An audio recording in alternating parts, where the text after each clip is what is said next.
ओम नमः शिवाय। शिवजी सदा सहाय। ओम नमः शिवाय। गुरुजी सदा सहाय। जय गुरुजी। शुक्राना गुरुजी। शिवपुराण श्री वायवीय संहिता उत्तरार्ध 9वां अध्याय। शिव शिष्यों का वर्णन।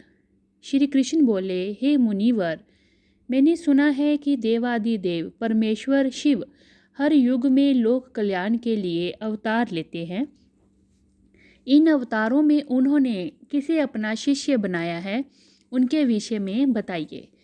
तब मुनि उपमन्यु बोले, श्री कृष्ण जी, श्वेत सुतार, मदन सुहोत्र, कंडक लोकाक्षी, महामायवी, जेगीशव्य, ददीहिवाह, ऋषभ मुनि, उग्र अत्रि, सुपालक, गौतम, वेदशिरा मुनि, गोकर्ण, गुहावासी, शिखंडी, जटामाली, अठास, दारुक, लांगुली, महाकाल, शूली, दंडी, मुंडीश, सहिष्णु, सोम शर्मा और नुकलीश्वर, ये 12 कल्प के इस 7वें मनवंतर में युग क्रम से 28 योग्याचार्य प्रकट हुए हैं।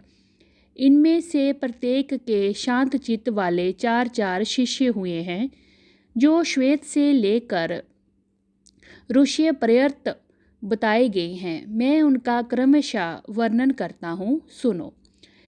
श्वेत, श्वेतशिख, श्वेताशव, श्वेत लोहित, दुदुम्बी, शतरूप, ऋश्चिक, केतुमान, बिकोश, बिकेश, बिपाश, पाशनाशन, सुमुख, दुर्गम, दुर्तिक्रम, सनत कुमार, सनक, सनंदन, सनातन, सुधामा, विरजा, शंख, अंडज, सारस्वत, मेघ, मेघवाह, सुवाहक, कपिल, आसुरी, पंचशिख, वाष्कल, पराशर, गर्व, भार्गव, अंगीरा, बलवंदु, निरामित्र, केतुश्रृंग, तपोधन, लंबोदर, लंब, लंबात्मा, लंबकेशक, सर्वज्ञ, समबुद्धि, साध्य, सिद्धि, सुधामा, कश्यप, वशिष्ठ, विरजा, अत्रि, उग्र, गुरुश्रेष्ठ, श्रवण,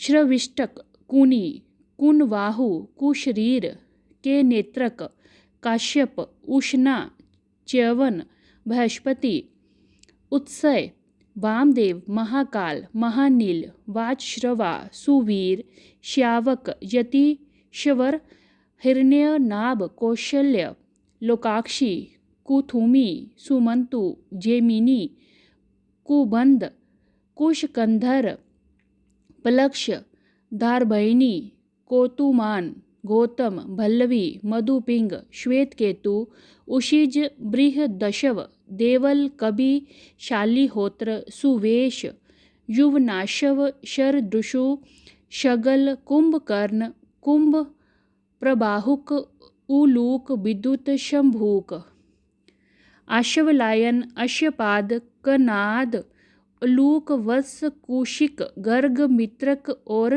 ऋष्य, ये जोगार्याचार्य रूपी महेश्वर के शिष्य हैं। इनकी संख्या 112 है।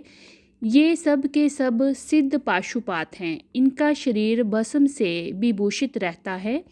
ये संपूर्ण शास्त्रों के तत्वज्ञ, वेद और वेदांगों के पारंगत विद्वान, शिवाश्रम में अनुरक्त, शिव ज्ञान पारायण, सब प्रकार की आसक्तियों से युक्त, एकमात्र भगवान शिव में ही मन को लगाए रहने वाले, संपूर्ण द्वंद्वों को सहने वाले, धीर, सर्वभूत हितकारी, सरल, कोमल, स्वस्थ, क्रोध शून्य और जितेंद्रिय होते हैं। रुद्राक्ष की माला ही इनका आभूषण है। उनके मस्तक त्रिपुंड से अंकित होते हैं। उनमें से कोई तो शिखा के रूप में ही जटा धारण करते हैं। किन्हीं के सारे केश ही जटा रूप होते हैं। कोई कोई ऐसे हैं जो जटा नहीं रखते हैं और कितने ही सदा माथा मुड़ाए रखते हैं। वे प्रायः फल मूल का आहार करते हैं, प्राणायाम साधन के तत्पर रहते हैं। मैं शिव का ही हूँ, इस अभिमान से युक्त रहते हैं। सदा शिव के ही चिंतन में लगे रहते हैं। वे अपनी कठोर साधना से संसार रूपी विश्व वृक्ष के अंकुर को मत देते हैं। फल स्वरूप संसार बीज का ही नाश हो जाता है। इसे ही समस्त प्रकार के कर्मों का क्षय कहते हैं। ऐसे में स्थूल सूक्ष्म शरीरों के कारण हमारा शरीर भी विगलित हो जाता है। इसी को मुक्ति और मोक्ष कहते हैं। जो योगाचार्य इस स्थिति को प्राप्त हो जाते हैं वे सदा परम धाम में जाने के लिए ही कटिबद्ध होते हैं। जो योगाचार्य सहित इन शिष्यों को जान मानकर सदा शिव की आराधना करता है वह शिव का सायुज्य प्राप्त कर लेता है। इसमें कोई अन्यथा विचार नहीं करना चाहिए। इति श्री नवाध्याय समापत। 10वां अध्याय शिवोपासना निरूपण। श्री कृष्ण जी बोले, हे महर्षि, भगवान शिव से देवी पार्वती ने क्या प्रश्न किया और शिव जी ने उनका क्या उत्तर दिया। तब उपमन्यु बोले, हे कृष्ण जी, एक दिन पार्वती जी ने भगवान शिव से पूछा, हे स्वामी, आप प्राणी जन पर किस प्रकार प्रसन्न होते हैं। तब शिव जी बोले, हे प्रिय, मुझे प्रसन्न करने का एकमात्र साधन श्रद्धा भक्ति है। मैं कर्म जप यज्ञ और समाधि से इतना प्रसन्न नहीं होता जितना भक्ति पूर्ण आराधना से। जिस भक्त के मन में श्रद्धा हो वह मेरा दर्शन स्पर्श पूजन एवं मेरे साथ वार्तालाप भी कर लेता है। अतः जो मुझे अपने वश में करना चाहे उसे पहले मेरे प्रति श्रद्धा करनी चाहिए। श्रद्धा ही सर्वधर्म का हेतु है और वही इस लोक के सभी वर्णों की रक्षा करता है। जो अपने वर्णाश्रम के धर्मों का पालन करता है उसी को मुझ में श्रद्धा होती है, दूसरे को नहीं। धर्म के मार्ग का अनुसरण करके विद्वजन का श्रद्धा भाव बढ़ता है। बेजीव जो एकाग्रचित होकर मेरा ध्यान करता है मेरी भक्ति को प्राप्त कर लेते हैं। वर्ण आश्रम पर चलने वाले जीव मोह माया और पापों से छूटकर शिवलोक को प्राप्त कर लेते हैं। उनकी आत्मा का उद्धार हो जाता है। सनातन धर्म के ज्ञान क्रिया चर्या और योग नामक 4 पद हैं। भक्ति पूर्वक साधना ज्ञान कहलाती है। 6 मार्गों से किए गए शुद्धि विधान को क्रिया कहते हैं। वर्णाश्रम युक्त विधि से पूजन अर्चन को चर्या कहा जाता है।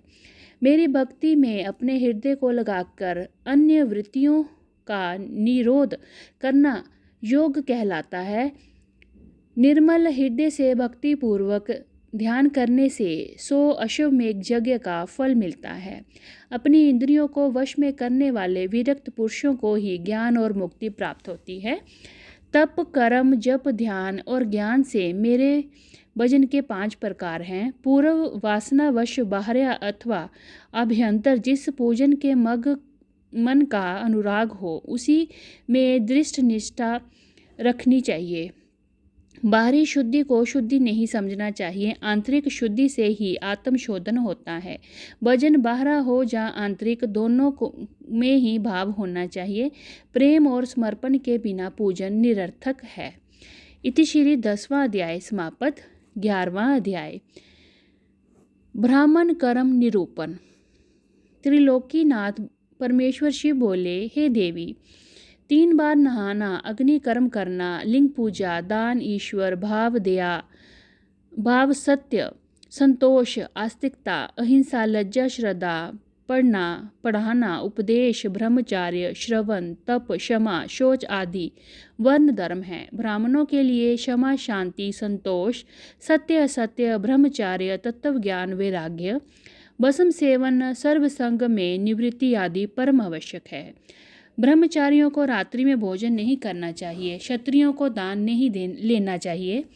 सभी वर्णों की रक्षा करना, शत्रुओं पर विजय पाना, दुष्टजन वध, ऋतुकाल में स्त्री गमन, सेना रमन एवं मेरे भक्तों पर पूर्ण विश्वास करना आदि क्षत्रिय धर्म है।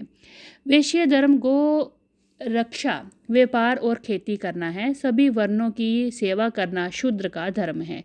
गृहस्थियों को अपनी गृहस्थी का ध्यान रखना चाहिए। ब्रह्मचारियों को ब्रह्मचार्य, पत्नियों को पति आज्ञा का पालन करना चाहिए। विधवा स्त्रियों को भूमि शयन, धर्म, व्रत, दान, तप, शांति का पालन करना चाहिए। व चतुर्दशी, पूर्णमासी व एकादशी का व्रत करना चाहिए। मेरी आराधना करने वाले प्राणी जन को ओम नमः शिवाय मंत्र का जाप करना चाहिए। इति श्री 11वां अध्याय समाप्त। 12वां अध्याय पंचाक्षर मंत्र की महिमा। मुनि उपमन्यु बोले, हे श्री कृष्ण, वेदों एवं शास्त्रों में ओंकार और षडाक्षर मंत्र की महिमा का गुणगान किया गया है। ये मंत्र भक्तों को सभी मनोकामनाओं को पूरा करता है। वेदों का सार रूप होने के कारण इसके अर्थ में बहुत सी सिद्धियां विद्यमान हैं। ये परम मंत्र मुक्तिदाता है। ओम नमः शिवाय मंत्र का जाप मनोरंजक तथा परे से भी परे है। इस मंत्र की बड़ी महिमा है। अत्यंत सूक्ष्म होने पर भी ये तीनों गुणों से परे है। पंचाक्षर मंत्र सभी विद्याओं का बीज है। ये मंत्र सर्वज्ञ एवं समर्थ है। ओम में ब्रह्म स्थित है। नमः शिवाय में ईशान नामक सूक्ष्म ब्रह्मांड स्थित है। भगवान शिव तो सदा इस मंत्र में निवास करते हैं। ये मंत्र संसार से मुक्ति प्रदान करने वाला है। इस मंत्र पर अविश्वास करने वाला अधर्मी मनुष्य नरक का भागी होता है। इस पंचाक्षर मंत्र में 7 करोड़ मंत्र हैं और अनगिनत उपमंत्र हैं। पंचाक्षर मंत्र एवं षडाक्षर मंत्र में संपूर्ण शिव ज्ञान तथा सभी विद्याओं के तत्व हैं। जिसके हृदय में ओम नमः शिवाय नामक महामंत्र है, उसे अन्य किसी शास्त्र के अध्ययन की कोई आवश्यकता नहीं होती। इति श्री 12वां अध्याय समाप्त। ओम नमः शिवाय, शिवजी सदा सहाय। ओम नमः शिवाय, गुरुजी सदा सहाय। जय गुरुजी, अनंतम अनंतम शुक्राना गुरुजी।